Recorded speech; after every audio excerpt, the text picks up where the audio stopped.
Hi, Kim. How are you? I set up a Facebook post asking for some topics to be able to talk about, and one of them was how do I set the prices for my services for people?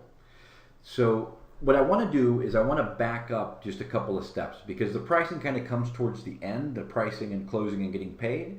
But first, you have to look at your product and service to be able to really evaluate that tail end.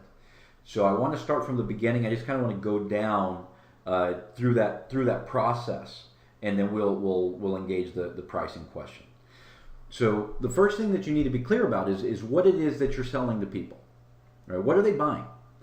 And you need to understand that whatever you're doing, you need to be solving a problem. You have to be alleviating some sort of pain. If you're not solving a problem and you're not alleviating a pain, then there's not a reason for anyone to do business with you. Because you're to them you're useless. It's like you're not solving a problem for me. You're not alleviating any pain. So I don't care if you give it to me for free. It actually going to cost me my time to mess with it. So I'm not even going to do that. Right? So you figure out what problem that it is that you are solving for them.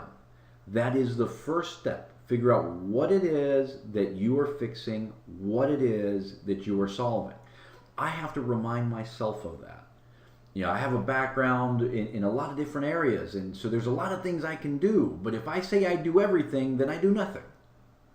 So you have to kind of start honing in what problems am I going to solve, right? Then after that, you obviously have to be an expert in the problem. So that's step two. In whatever it is that you're selling, or product or service or cup, or it doesn't matter what you're doing, is you have to be an expert in solving that problem, especially with consultancy services. Know more about that problem than anybody else. You need to study that problem. You need to understand that problem. You understand that pain to be able to alleviate it. And then have methodologies to be able to fix that problem and be able to reproduce the fix to that problem. Right? So that's the second thing. The third thing is have them tell you what they want. And this is a key issue that a lot of people go through is they just assume that they know what the problem is, so they just start solving it. And in the meantime, the guy sitting or the girl sitting on the other side is just, staring at you blankly because you're talking about something that doesn't connect with them. So one of the things that you can do is ask them what is the objective of this conference in the speaking engagement. So what are you trying to get out of this conference? And some of us go, oh, well, they just want to spread the word of, ecology or whatever they're doing the conference on. No, they want more than that. They have specific things that they want out of this conference. So what are they looking to get out of this conference? And understand what they want out of this conference. And then you want to understand what they want for you. So how can I help you in this conference? What do you want me to do for you? So you set that expectation. What do you want me to do for you? Understand what it is they're expecting from you. So that is number 3. Understand what it is that they're expecting of you. So number 4 is nobody hires a speaker. I know it sounds counterintuitive, right? Nobody hires a person just to stand up and speak. They hire someone who will engage the audience, who will have the audience feel like that value added to them, that will have the audience leaving wanting to come back. That's what they hire. That's what they want. And they'll tell you that when you ask them, what do you want from me? They'll tell you that. They want a result. They don't want a speaker. They want a result at the tail end. So figure out what that result is and make sure that you're able to tell them or show them how you're going to be able to deliver that result. Find out how they want it delivered and tell them how you're going to deliver it exactly the way that they want it delivered. And then the final thing, and this is more on a salesy aspect of it too, is people buy off of emotions. They don't really buy off of logic. We say it over and over again, but people just they don't truly understand it. I own a Bentley in my garage. Trust me, that was not a logical choice. I mean, I justified the heck out of it in my head, but why would you need to buy that? I mean, that's not a logical thing to buy. Yet I have one. So it's The thing that we have to understand about people is that we will buy based off of emotion. So there's going to be a feeling of relief when that person books the speaker. Whew, I'm done. I don't have to do that anymore. It's finished. It's taken care of.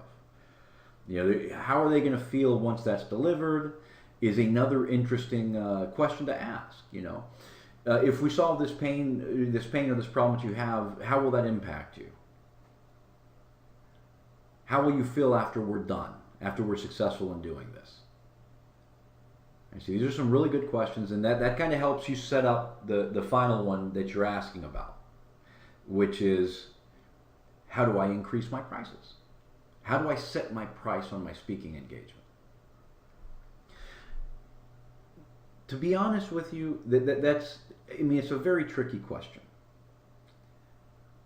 But people will pay you what you ask for. That's the first thing that you have to understand. Look, if you're going to solve a problem for them, obviously their problem has a certain value to them. And you have to make sure that you understand what value that problem has to them. But people will pay you what you ask of them. And I'll give you an example in my own life. I was charging a particular rate for a very long time in my other consultancy, and I just figured that was the rate that I could charge. That's about as much as they were willing to pay.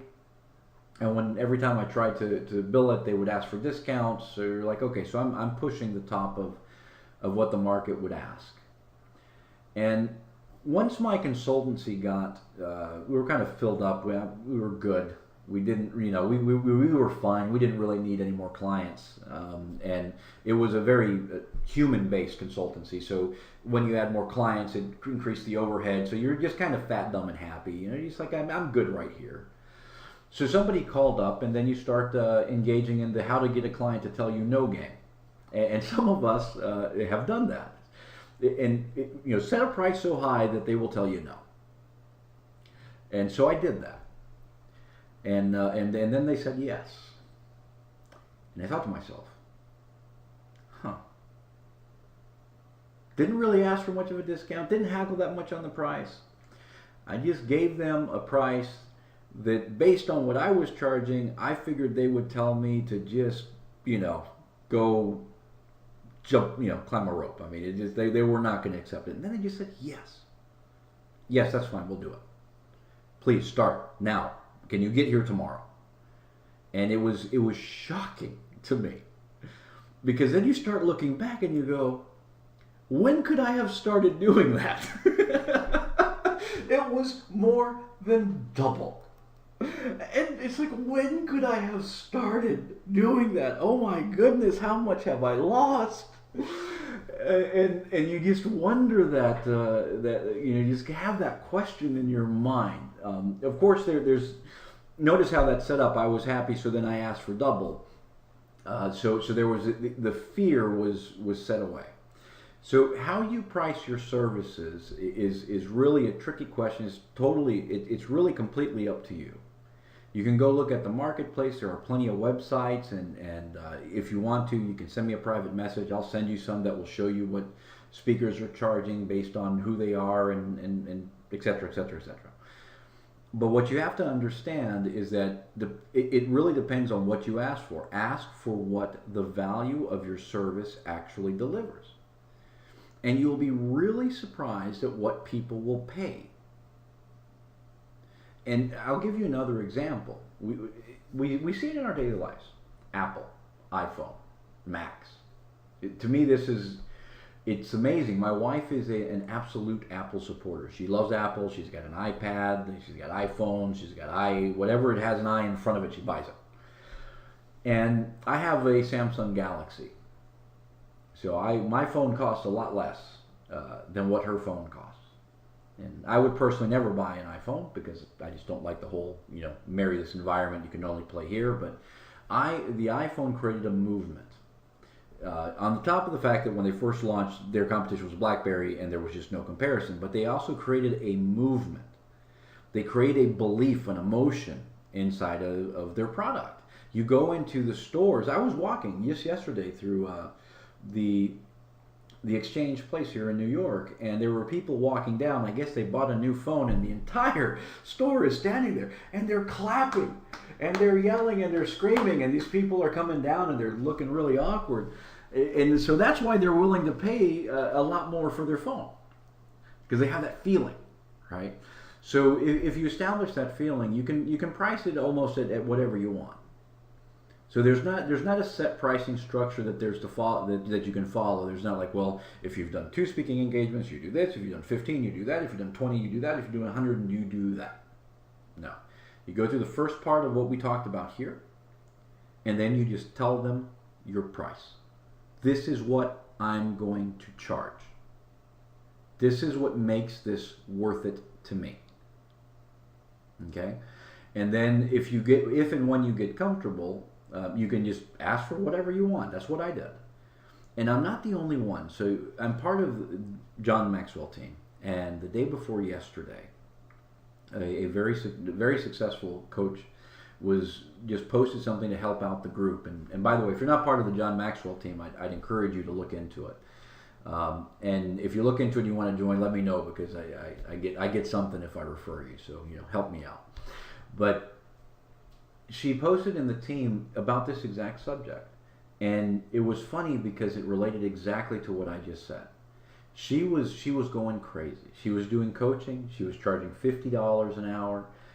Ends were not meeting, because coaching isn't just an hour. It's an hour of coaching and 15 to 30 minutes of filling out paperwork, putting things in, getting all the goals straight, sending the information out to the client to be able to do the follow-up. I mean, it's a lot more than just that hour. Just think of it like project management of somebody's life. That's what it's a little bit of what you're doing. So you have to communicate with them, and you've got to have all these records of what you've talked about and all the notes that you're taking, and you need to be able to share those things to get that coaching relationship that you want, where it's this joint partnership where you're together going towards a goal. So you have to have that communication.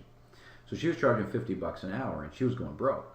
It's like, I'm just, my coaching's filled up, my practice is full. I don't really need any more clients. But I'm not making any money, because between the advertising costs and my time, and by the way, oh my gosh, I'm so tired meeting these clients over and over again, one day, 1 hour after the other, just bam, bam, bam, bam, bam. I can't breathe. And then she decided she more than tripled her price. And people still kept coming. They still kept signing up. So price limitations tend to be on you. As to where you set the price, I'd encourage you to set it where it is something that works for you.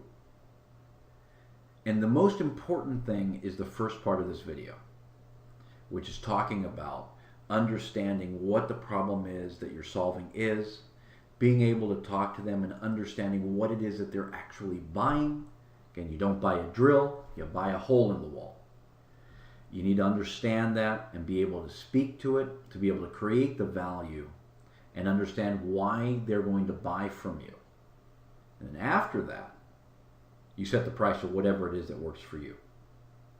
And it really is that simple. There's no answer where you have a simple formula of this and this equals that.